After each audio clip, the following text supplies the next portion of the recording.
Brexit represents nothing less than a stunning populist revolt and a complete rejection of the political establishment. After months of endless fearmongering and propaganda, after months of trying to shame us into voting Remain, politicians, celebrities, economists, bankers, you all failed spectacularly. It's a victory for ordinary people, decent people. It's a victory against the big merchant banks, against the big businesses and against big politics. And I'm proud of everybody that had the courage, in the face of all the threats, everything they were told, they had the guts to stand up and do the right thing. Brexit is also a devastating example of how the deceitful media is losing its power to control the narrative. But don't expect the elite to take this lying down. Here's what the political class will do in response. They'll blame the next ISIS terror attack in Europe on the instability caused by Brexit. As always, it will have nothing whatsoever to do with Islam. They'll blame the popping of the financial bubble that's been totally inevitable for years anyway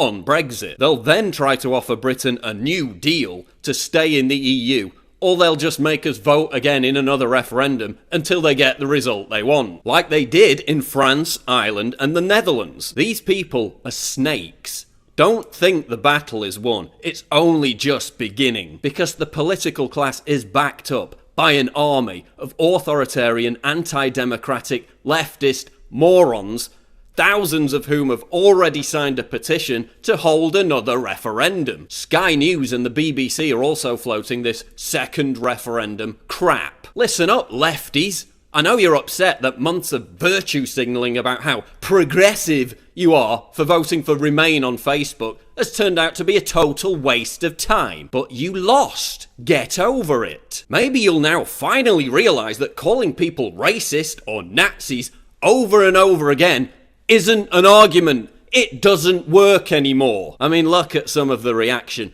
The bedwetting and the toy throwing from leftists today is delectable. Brexit is an incredibly sad victory for racists and bigots, and much that is vile in the world. Oh look, another arrogant, sneering, loathsome elitist who is on the wrong side of history. Just like Obama and Hillary are on the wrong side of history. Today is like waking up to find out the Nazis won the Second World War. Yeah, that's not an overreaction at all, is it? I'm scared. Jokes aside, I'm actually scared. Today an older generation has voted to ruin the future for the younger generation. I'm scared! Oh, you mean the same older generation whose fathers fought and died to make sure you wouldn't be ruled from Germany in the first place? The fact older generations have reaped the benefits and pulled the EU from my generation? Furious! My generation wanted in. It's our time. Right, because youth unemployment in EU countries is really low, isn't it? Good to see we'll be staying in the EU. If I wake up to Nigel Farage's smiling face, I'll kill myself. Genuinely scared for the future? I know, right? What are we gonna do with all this new sovereignty and money?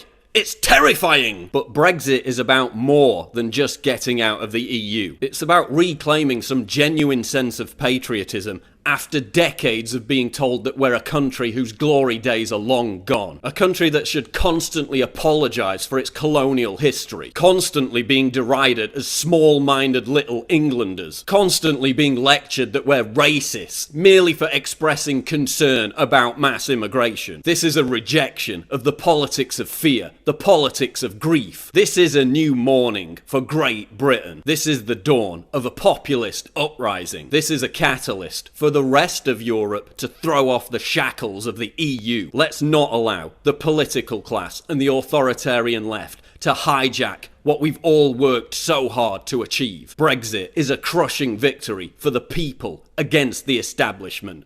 Get used to it. There are many more to come.